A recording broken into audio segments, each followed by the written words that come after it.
Olá, eu sou a Cris e estou aqui para a nossa sexta aula sobre Espiritismo. Hoje eu vou falar sobre os fenômenos de Hydesville e as mesas girantes. Mas antes gostaria de dizer que a mediunidade é uma coisa que sempre existiu, desde que o homem é homem. Moisés, por exemplo, foi um médium de efeitos físicos espetacular. Já disse a vocês que na Bíblia tem inúmeros relatos, tanto no Antigo como no Novo Testamento, e esses fenômenos mediúnicos, esses fenômenos espirituais, essas mediunidades, elas sempre aconteceram em todas as épocas da humanidade. Agora, mais recentemente, na Suécia, um filósofo sueco, Swedenborg, ele nasceu em 1688 e ele tinha visões sobre a vida espiritual. E ele relatava sobre essas visões de uma forma muito convincente. Tivemos também Arthur Conan Doyle, aquele famoso escritor que criou aquele personagem, o detetive Sherlock Holmes. Ele nasceu em 1859. Também muitas outras personalidades de diversos países, como Inglaterra, Rússia, Canadá, Estados Unidos, França, Alemanha, quase todos os países do planeta Terra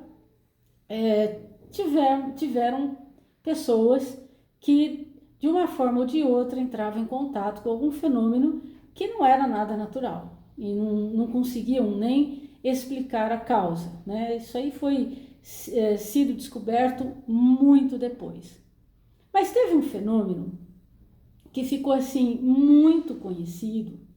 Ele aconteceu em 1848, num vilarejo de Nova York chamado Hydesville, lá nos Estados Unidos. Aconteceu que em 1848 a família Fox se mudou para aquele lugarejo. Era uma família de religião metodista e tinha o senhor Fox, John Fox, e a senhora Margaret. E eles tinham duas filhas adolescentes, da esquerda para a direita, Margareta, na época tinha 12 anos, Catherine, na época tinha 9 anos e tinha o apelido de Kate, e tinham também a Lia, filha mais velha, que na época já era casada e morava em uma cidade vizinha. Só por curiosidade, essa cidade era Rochester. A casa para onde eles se mudaram era de madeira, e nela, de vez em quando, se ouviam ruídos estranhos, como de arranhões. Mas na noite de 28 de março de 1848, esses ruídos se tornaram mais fortes. Eram pancadas que eles ouviam nas paredes e no teto. As duas filhas acordaram muito assustadas e correram para o quarto dos pais. E esses fenômenos continuaram acontecendo por 3 noites seguidas. Até que na quarta noite, 31 de março de 1848, a família resolveu se deitar um pouco mais cedo, porque eles estavam muito cansados, há 3 noites que não dormiam direito por conta desses ruídos. Só que naquela noite os ruídos pioraram muito, a ponto dos móveis estremecerem. Já imaginou? Eu disse que a casa era de madeira e as pancadas eram muito fortes, que os móveis até tremiam. A filha mais nova, a Kate, ela propôs ao ignorado causador dos ruídos o seguinte, olha só. Ela disse, Senhor Pé Rachado. Gente, para ela chamar Senhor Pé Rachado é porque ela estava tentando se comunicar com o demônio, certo? Então ela diz, Senhor Pé Rachado, faça o mesmo que eu faço. E a menina começou a bater nos móveis. sendo as pancadas repetidas por esse desconhecido. A outra irmã, Margareta, resolveu entrar na brincadeira e disse: agora conte como eu. 1, 2, 3, 4, dando pancadas com os dedos. E aí o desconhecido repetiu as 4 pancadas na mesma sequência. Bom, imaginem o terror daquela família. Vocês já imaginaram? Acontecem ruídos estranhos. De repente, uma menina resolve conversar com o demônio responde. Já imaginou o medo dessas pessoas? Na época não se conhecia espiritismo, não se sabia da existência dos espíritos. Eles ficaram apavorados e aí foram chamar os vizinhos. Os vizinhos chegaram lá na casa, também ouviram os barulhos e um deles disse assim: vamos fazer o seguinte, vamos propor a esse desconhecido, eles falavam uma coisa, né? Para que a gente faz uma pergunta. Se a resposta for positiva, ele dá uma pancada. Se a resposta for negativa, ele fica quieto, não dá pancada, não dá sinal nenhum. E conseguiram. Eles faziam as perguntas e o desconhecido dava pancada dizendo sim ou ficava em silêncio, que era o não. Mas isso era uma coisa muito restrita, né? Porque você não consegue manter um diálogo com perguntas apenas com respostas de sim e não.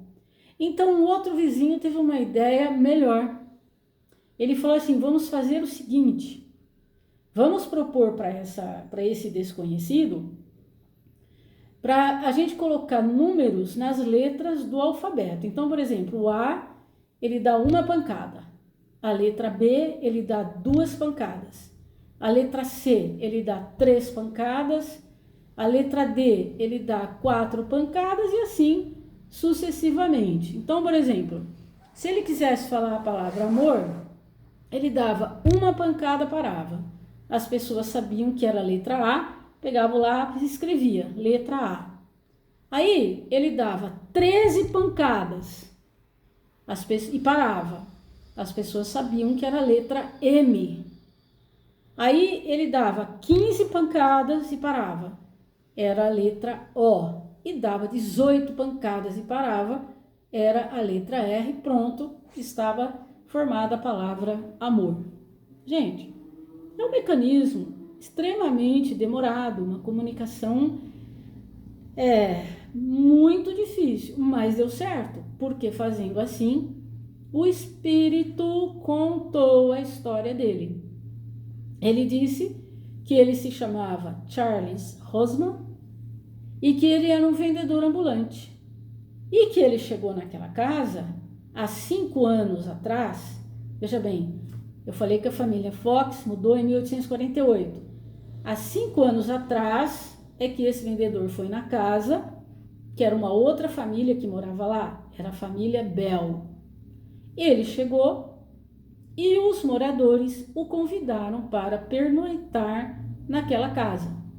Eles não tinham filhos e tinha uma moça que trabalhava com eles. O que eles fizeram?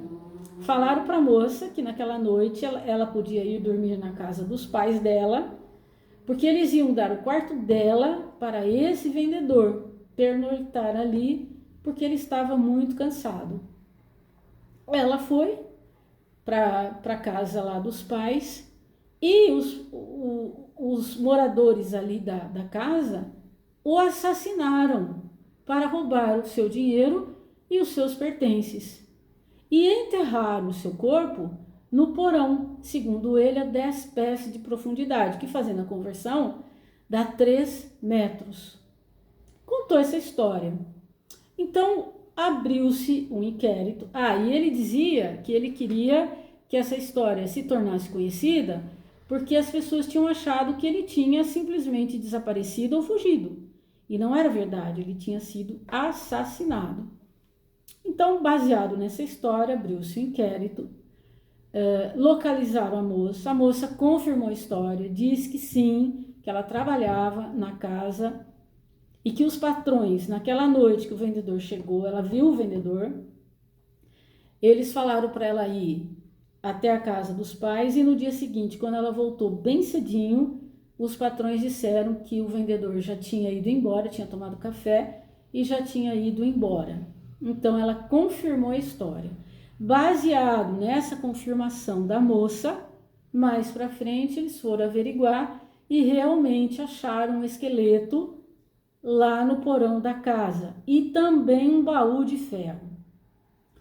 Tanto é verdadeira essa história que esses ossos e o baú, eles estão no museu em Nova York, Lily Dale.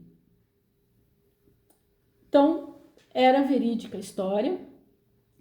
Realmente, aquele desconhecido que fazia os barulhos contou uma história verdadeira, mas ninguém conseguiu entender o que era aquilo.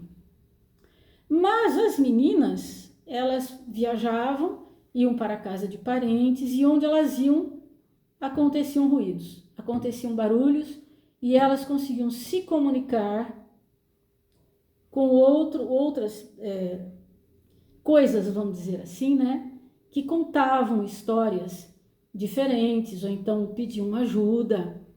E as pessoas começaram a perceber que elas é que tinham uma capacidade especial, porque era com elas que aconteciam os barulhos. Com mais ninguém acontecia. Era somente quando elas estavam presentes. E depois também descobriram que outras pessoas também tinham essas capacidades especiais, essas faculdades especiais, vamos dizer assim, que a gente sabe hoje que é a mediunidade, e que também conseguiam ouvir os ruídos e ter uma comunicação com esses desconhecidos, que sabemos que são espíritos, né? Hoje sabemos. Mas aí um belo dia, uma pessoa colocou a mão sobre uma mesa e a mesa deu um pulo. E a mesa começou também a conversar com as pessoas. Então, o que eles fizeram? Eles usaram uma mesa chamada pé de galo ou tripé, porque era mais fácil para ela se movimentar. Eles se sentavam ao redor da mesa, com as mãos em cima da mesa. Só que agora o processo era um pouquinho mais rápido, porque as pessoas, eles pensaram da seguinte forma: em vez da gente fazer com que a mesa, por exemplo, bata tantas batidas de acordo com a letra, vamos fazer o contrário. Nós recitamos a letra. E a hora que chegar, nós recitamos as letras. E a hora que chegar naquela que o espírito quer, ele dá a pancada. Então era mais rápido. Demorado, mas mais rápido que o anterior. Então, por exemplo, eles falavam assim: A, B, C, D, E, F. Chegava no F, a mesa pulava. Então eles anotavam lá, F. Aí eles falavam A, B, C, D, E. Quando chegava no E, dava um pulo. Eles anotavam lá, E. E assim sucessivamente. E dessa forma conseguiam também ter comunicações, conversas. Gente, isso se espalhou como pólvora. Rapidinho da América, dos Estados Unidos, né? Isso foi para a Europa, em quase toda a Europa, todos os países da Europa, chegou também na França, só que eles começaram a ir para os salões. Então agora, nos salões, a moda era interrogar as mesas, mas sobre as mais fúteis questões, ou seja, era um passatempo. Em 1853, gente, a Europa inteira tinha as atenções convergidas para o fenômeno considerado o maior acontecimento do século. A imprensa, claro, se manifestava a respeito, falava, divulgava, e aquilo se tornou assim um negócio assim estrondoso, né? Só se falava nisso, só se fazia isso. em toda a Europa. Até que, em 4 de agosto de 1856, veio o Santo Ofício e condenou esses fenômenos, dizendo serem consequência de hipnotismo e magnetismo, já que pouca gente ali acreditava no diabo. E taxava de hereges as pessoas por intermédio das quais eles eram produzidos. Então, veja bem, toda pessoa que fizesse essa comunicação com as mesas, se utilizasse desse procedimento, era considerado herege. Portanto, o Santo Ofício acabou com isso rapidinho. Mas, por um lado, foi bom, porque quando você brinca com essas coisas, não para estudos sérios, mas para futilidades, para brinquedo mesmo, passatempo, é claro que espírito superior não vem. Então, quem começa a vir são os espíritos inferiores. E aí corre-se o risco de ter uma obsessão coletiva. Mais para frente eu posso falar sobre isso. É muito perigoso. Inclusive, a Vera Manizek, ela tem um livro chamado Corpos que Andam. Eu vou falar sobre isso porque é muito importante esse assunto. Mas eu vou falar mais para frente um pouquinho. Talvez daqui umas 2 aulas, mais ou menos, eu fale sobre isso. Estava assim cumprido o papel dos fenômenos dessa fase inicial, invasão organizada, no dizer do escritor Arthur Conan Doyle, programada pelos espíritos superiores, com vistas à chegada de uma nova era de progresso para os homens. Por que invasão organizada? Lembra que eu falei para vocês que houve, na aula passada, que houve uma reunião na espiritualidade, dirigida até por Jesus, porque eles estavam preparando Kardec para trazer novos conhecimentos para a humanidade? Pois então, todas essas questões, todos esses fenômenos que aconteceram, foram sim produzidos pela espiritualidade superior para poder chamar a atenção e tudo isso chegar aos ouvidos de Kardec para que ele pudesse fazer estudos sérios para tentar descobrir a causa desses fenômenos e chegar até a codificação da doutrina espírita, a codificação do espiritismo.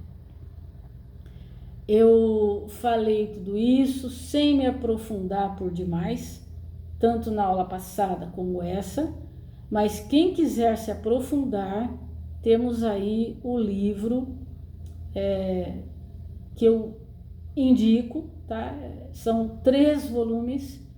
Vocês têm aí toda a história de Allan Kardec, toda a história desses ruídos de Hydesville, das mesas girantes, todo o trabalho que Kardec fez para chegar até a codificação do Espiritismo.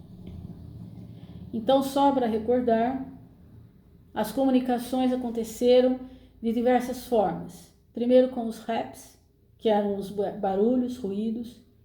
Depois com as mesas girantes, também chamadas dançantes. E depois eles conseguiram montar um tipo de uma prancheta que tinha rodinhas e um furo para se colocar um lápis.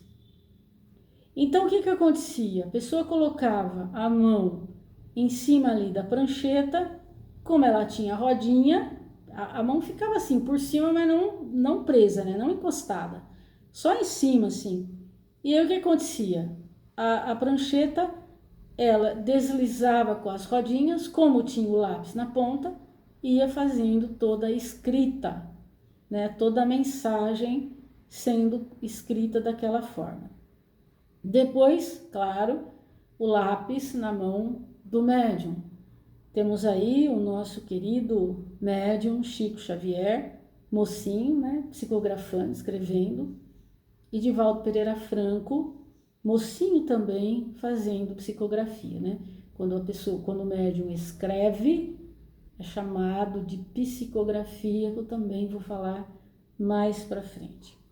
Na próxima aula, eu vou falar com vocês como que tudo isso chegou aos ouvidos de Kardec e como que ele resolveu estudar esses fenômenos para descobrir qual a causa de tudo isso, e aí ele chegou na codificação do Espiritismo. A doutrina espírita, essa doutrina maravilhosa, que responde às nossas questões, que consola, mas que, sobretudo, segue a moral de Jesus. Portanto, a doutrina espírita, ela pede principalmente uma reforma íntima, uma mudança de comportamento das pessoas, de acordo com as leis de Jesus. Mas isso também vou falar mais para frente. Eu agradeço do fundo do meu coração por todo o carinho de vocês estarem assistindo essas aulas. Eu digo que enquanto tiver uma pessoa assistindo, e digo isso de verdade, enquanto tiver uma pessoa que seja assistindo, eu continuarei gravando essas aulas. Eu preparo as aulas com muito amor. Eu gravo as aulas com muito amor. E o meu único objetivo é fazer a divulgação da doutrina espírita. Que eu possa, com as aulas, chegar até o coração das pessoas, para que as pessoas possam, através do estudo aprofundado de si mesmo, conseguir uma melhora profunda em suas vidas. Meu único objetivo, divulgar a doutrina espírita. Um grande abraço a todos vocês e até quarta-feira, se Deus quiser.